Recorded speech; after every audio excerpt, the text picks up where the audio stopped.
Well, thank you so very much for tuning in to another week with Fathers Who Care. Of course, we just experienced some minor technical difficulties, so that tells us that this is going to be a dynamic show because if you're not going through nothing, you're not going to get to nothing. So we believe that everything has its place, and so we just thank God for being above the ground and not under the ground. So all is well in my life and in my circle.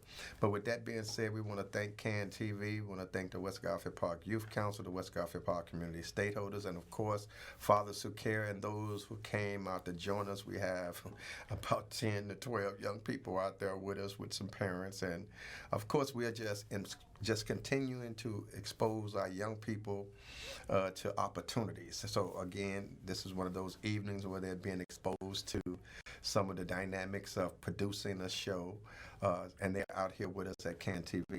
So that's a beautiful thing. So we thank you all for joining in with us this evening. And we're going to have another good show, and this show is going to be dedicated to how to engage, empower, and to encourage our young people to refrain from substance abuse, being parents too soon, and senseless violence. So we're going to go ahead and get into that. But before I do, I want to just take a moment and woosah, all right?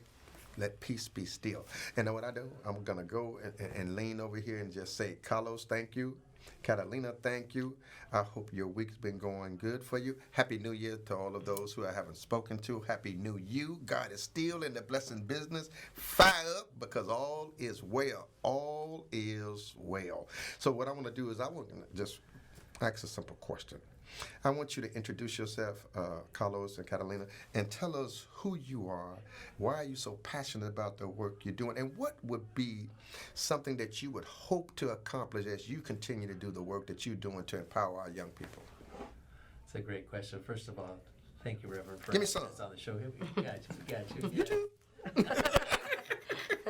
You make us so comfortable, sir. Yeah. Thank you so much. So I want to thank, first of all, Fathers Who Care and the Garfield Park Youth Council. Hi, Nisha, I know you're out there. She's our Vice President of the Youth Council. Yes, they out there. And we just got out of Youth Council, so Carolina and I are very, very excited to be here I tonight. mean, we're always together. I mean, we're together all the time, but we've been together today since, what, 4 o'clock? Yeah. Yeah. So we've had a nice day today, as we do on every Thursday. Yeah. And we're always online on Zoom with the young people, empowering our young folks. So this ain't something that we're just doing off the cuff. We do it every Thursday. Yes. But go ahead, Carlos. Yes. Yeah, so I'm Carlos Rodriguez, Program Director at West Care, Illinois. I'll tell you about West Care later on. But right now, such a good question. You know, obviously, Carolina and I are passionate about working with young people, right? This took root very, very young. And if I could use that analogy of a tree, right? When I was younger and also when I got to Chicago, one of the things that I noticed was that there were so many different people that were getting in trouble and hurt, and people were, this one writer has this beautiful analogy where he says, people were all slapping around the branches instead of going for the roots. And the roots for me was always, how can we help those young people when they're young and support their parents? And so that really drove me. I thought about my childhood too. My father left when I was very young to Vietnam, and it was very scary, right? And I thought, I don't want young people to go through that experience. I want them to have that support. So what we do is we wrap our arms around these young people, give them a safe place to be, and do it all the time. As the Reverend was saying, you know, we share a passion, and that we're not going to give up on young people. We believe every child has value. Absolutely, and that's key. Every child does have value, and we're not giving up on them. Those of you who are watching tonight, and Gloria Jenkins, she's viewing right now. She was was in my mentoring program. Her dad was my mentor, and so was her mentor when she was younger, and now she's mentoring young people. So it's in our blood. It's what we do. We come from the community of folks that believe in empowering those in the village. So we take that real serious. How about you, Catalina? Yes, hi, my name is Carolina Diaz, and I am the prevention specialist at West Care. One thing I would say that I love what I do. I am passionate because when I was, in high school, I didn't have like people going to my schools like mentors, or you know, like that's the support. Like I didn't have people going in there. Like what I do now is like I go in there. The students right away, they see me, they go, and say hi, they tell me their stories. So I feel that if they don't have that at home, they don't have that support at home, at least they have it at the school, and they feel comfortable, they feel safe. They have someone to trust. And like I said, that's why I'm passionate, because when I was in high school, I didn't have that. And I'm glad you said some key words, trust. And I think that's what, I'm not questioning folks' intentions for what they do and why they do it, but young people know. Yes. They know if you're genuine, they know if your intentions are honorable, and most importantly, they can pick up just like that if they're gonna trust you. And once you Yes. build that trust factor with them, it's all good. And so you can't fake the funk. Either you got it or you don't. I mean, this is not a job for us. This is really a passion that we have to love on our young people and to make a difference and try to improve the quality of life for our young people. I think we owe them that, to lay Yeah. solid foundations so they know that someone really cares about you. And in spite of some of the mistakes that you might encounter in life, it's not the end of the world. It's just a test for the testimony. So let's get on down the road. So let's talk about West Care. Now, you shared that you were from West Care, Illinois. I know about West Care, Illinois. We've been collaborating with West Care, Illinois. I think we have a good nucleus of what we're trying to do. The foundation is solid. We continuously communicate all the time. I think you and I may have been in since the beginning of the year. And what's today, the 13th? I think we might have been in already, not to mention every Thursday meeting. But we've also been in like maybe two, three, four big meetings. So there you go. So what is West Care, Illinois? Yeah, so actually West Care is a national organization, and our slogan is uplifting the human spirit. Right. And I think that's why we ended up becoming partners, because that's what Fathers Who Care does, Yeah. which is really nice. So West Care mainly works in the criminal justice system, if you can believe that. So we work with men and women that are in jail, coming out of jail, making sure that their basic needs are met, that they get substance use disorder treatment, and that they're cared for, right? Our staff take it really serious when they say West Care is best care. So when you get into that part of the prison, you're going to have a great experience. Our outpatient program here in Illinois is very new. It's actually about 5-6 years old. Okay. So meaning that we're doing community work. We want to, again, hold our arms out to people that are coming out of prison, but also we want to reach into the community and do that good, solid prevention work and support partners like Fathers Who Care that are already doing that work, so that we can get to the roots, help those young people, teach them skills, so that we can prevent that violence and drug use we talked about earlier. And that's a cornerstone of what we're focusing on today. And not only are we talking about improving our young people's mental health, but we're also trying to, which is something that we've been working on in this area for many, many years. Yes. Youth empowerment, youth leadership, youth development, reducing substance abuse, and senseless violence. I mean, folks can talk a good game if they want, and it's all good, and do what you do. But we are really committed to bringing the resources, bringing the energy, and bringing the best practices to really bring about systemic changes in the lives of our young people. And so I'm going to ask a question of you, Catalina. You just shared earlier that you were passionate about the work that you do, but why? Why are you passionate? Yeah, so I can say I'm passionate because I do live in an area, little village, that it's, we do see a lot of young people. And when I say young, it's really young, like 13, 14-year-olds, already out in the street, hanging around with wrong people that they're not supposed to.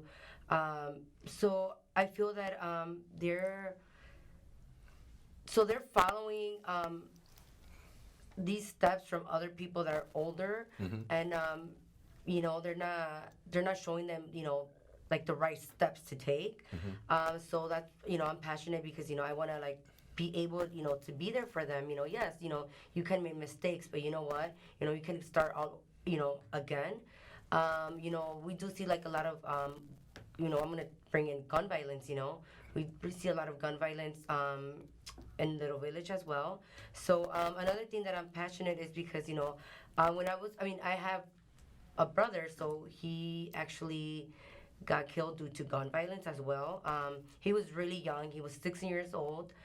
He was walking to McDonald's, and he wasn't like a gang member or anything. He was just walking to McDonald's, and then someone just passed by, and just shot him, 8 times.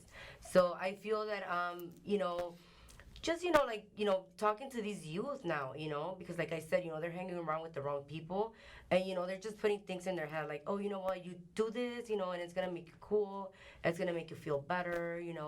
So yeah, like I think that I'm passionate because of this, because I'm like, you know what, I want to help these youth out.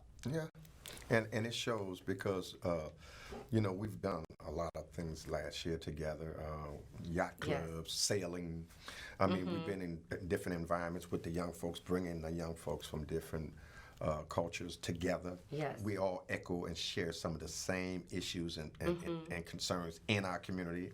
I mean, we're right across the border from each other. You 22nd Street, we're basically around each other. Yes. You got Lawndale right there, South Lawndale, and so on. However, so we're really in the same circle. But and I understand exactly what you're saying, and I'm so thankful. Yeah, I mean, a lot of us do work a job, but a lot of times, most of us that's in this field, we don't work a job, we work a passion. We work the passion for others, Yes. to empower others. And I see that in you because I see a lot of the times when you're in the meetings with the young people on Thursdays, and some things we know when you're doing it for a job, and we know when you're doing it for work, and we know when you're doing it for your passion, and you're passionate. Yeah. You're extremely passionate. And of course, Carlos, you're definitely always in the circle of things. So tell us, Carlos, what are the 7 challenges? Yeah. There's a training that we're trying to embark upon to engage our young people, that there's a curriculum, there's some best practices that we can bring together to empower our young people, and we call them the 7 challenges. Talk about that, please. Yeah. So the 7 challenges is a really great program it's a holistic view of not just drug and alcohol use, but violence and other issues going on with young people. If there's one thing we've learned about young people throughout the years, and any parent can tell you of a teenager, is that you really can't tell them what to do. Okay, you have to engage them. Absolutely. And engage them with curious questions, right? So our staff never tell them that drugs are bad or that you should do this, you should do that. It's their decision, right? That's their stage of development right there, right? In terms of their thinking, right? That doesn't mean, though, as adults, we're not going to challenge them. That's why we call it the challenges. And we're going to challenge them and guide them through understanding of what do they like about drugs and alcohol? Why do they use? How do they deal with their problems? What kind of plans do they have with their lives? If they see any problems, how do they get support for it? And we want them, we use these challenges as a guide for them to make it nice and simple so they can understand that, hey, wow, these are different adults. They really do care about me. Yeah, and they're not going to tell me what to do. Yeah. Right, so it sounds like you're more engaging to empower as opposed to just preaching or just sitting on a bullet pulpit saying this is what you do and you should, as opposed to being and we know that doesn't. If that worked, I mean, we wouldn't have issues, right? Right. I think the other thing that people should take away from this is that we don't just do like talk therapy. We do exactly what like Fathers Who Care does. We want to engage them with fun activities, not just in the sessions, but outside in the community. We want to see what kind of passions they have, right? I mean, if parents are listening to the show, we want you to lean in and be curious about your kids. You might like me, I'm Gladys Knight Radio. These kids, they got hip hop and other things, right? But be curious. It doesn't take much to be able to recognize that young people are just thirsty for an authentic relationship with an adult, right? Absolutely. Absolutely. I'm going to brag on Catalina here. Absolutely. She knows how much I care about her, but we were at a school the other day. When group was over, group did not end. Those young people, because she was listening to them, asked the teachers at the school, can we hang out? And they stayed with Catalina for at least 30 minutes. When I finally left, I was like, I was just curious to see what was going on. But they were talking about real issues going on in their life. That's the last piece about the 7 challenges. We're not going to dictate what they talk about. We're going to let them guide it, and then they're going to work, and we're going to be problem-solving partners with them. I like it. I like it. This is 2022. 2021 is over. It's gone. Thank God. Now it's time for us to really kind of take a breath and get ourselves back up and get back on the game and get on out here and do the work that we were called to do. But we really want to be realistic, and we want you to know that in 2022, we've gone through a lot with this pandemic and the surge of the Omicron. So much is literally going on that we do know that a great many of you are experiencing some maybe poor mental health issues right now. Not that you're mentally ill, you may have a few mental illnesses and not know it, but we want you to know that it's okay to experience some anxiety. It's okay to experience trauma, but it's also okay to get help.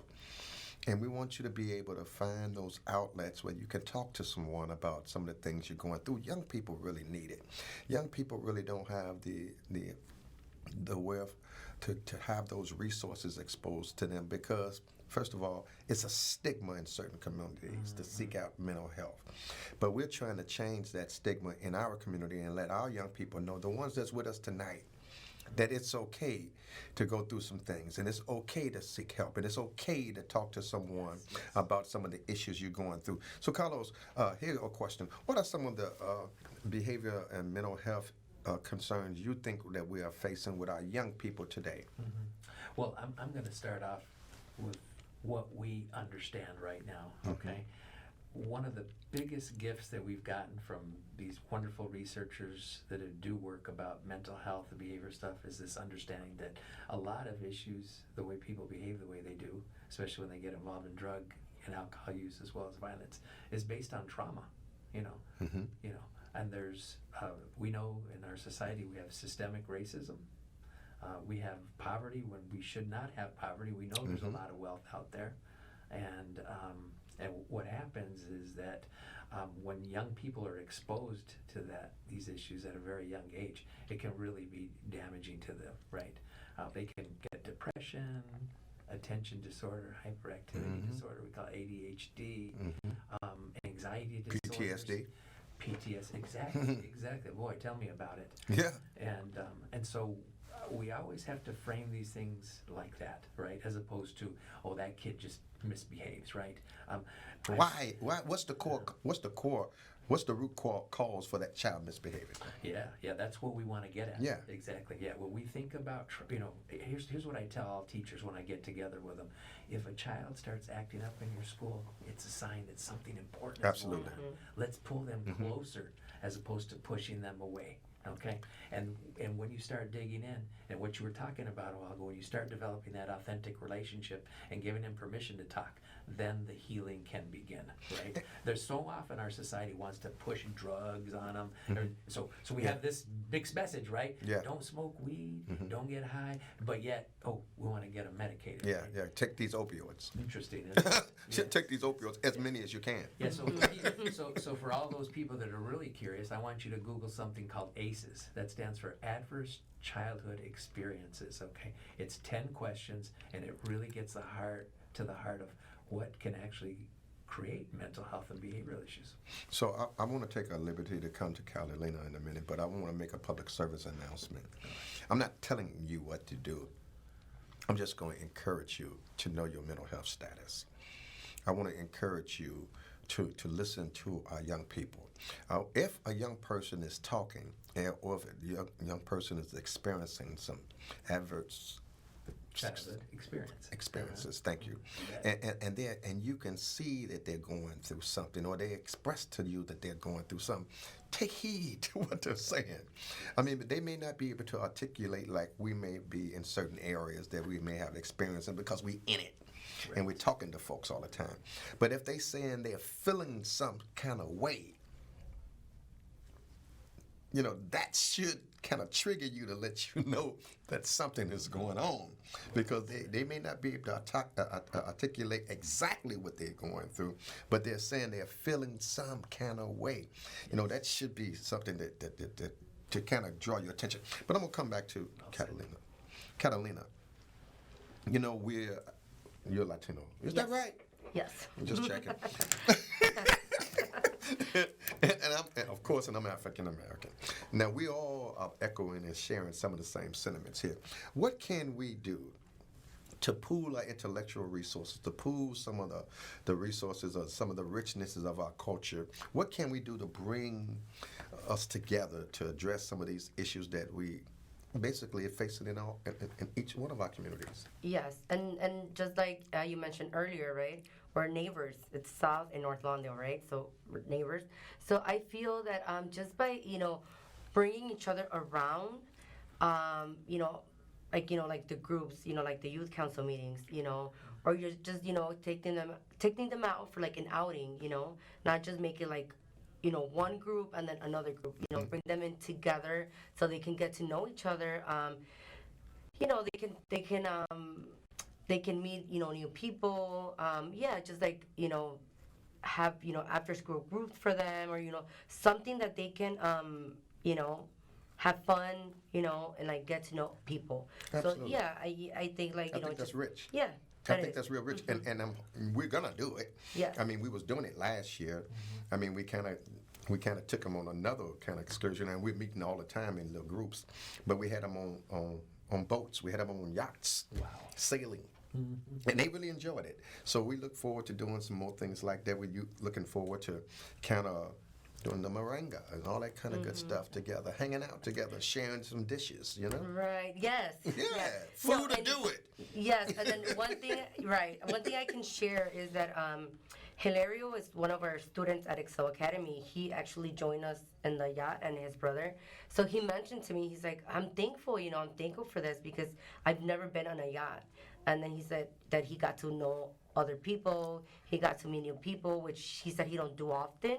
He's always like at home or just like hanging around with his friends out in the street. So it makes it better. It makes it better, It did. Yeah. And I know they enjoyed themselves, and Yes, we're they gonna did. work on that to make that happen again. So Carlos, go ahead. You want to share something? I wanted to Please, interject please, something. please go it's ahead. funny. I was thinking as we were coming in today, I said, we've got Dr. King's birthday, Muhammad Ali's birthday on Monday, and I started searching for quotes because those are people that inspired me as I was younger. And one of the things I saw was Dr. King had said whenever Pharaoh had some issues going on with the slaves, he would do things to make the slaves fight against each other, pit people against each other. Right. What we're doing is we're pulling people together to recognize that we have more things in common than we do different. Absolutely. It's almost so simple, right? It like we normalize these relationships. We've cut down these barriers of black and Hispanic, north side, south side, Absolutely. west side.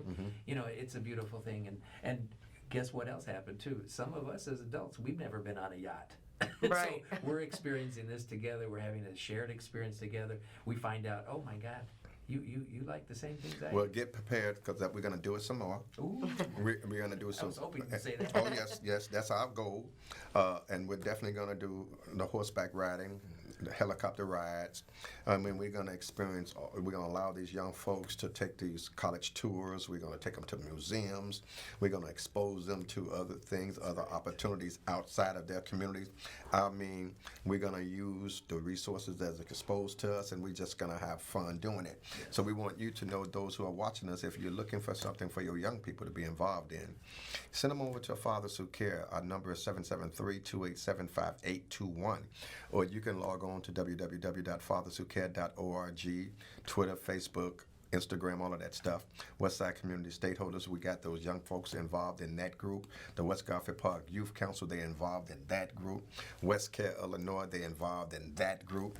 Women of Self-Love, they're involved in that group. So we got all type of folks that we're bringing together. Even if we don't do them, we get a hello from them and they say, listen, we support what you're doing, but then we support you too. All right? You may not be giving us financial resources, but we thank you for whatever you do to help us to help our babies on the west side of Chicago, in the city of Chicago. And we don't take it lightly. We really appreciate all that you do. And I'm going to tell you, those of you who helped us in our Thanksgiving and Christmas activities, we love you so much for that. We was able to feed over 500 families.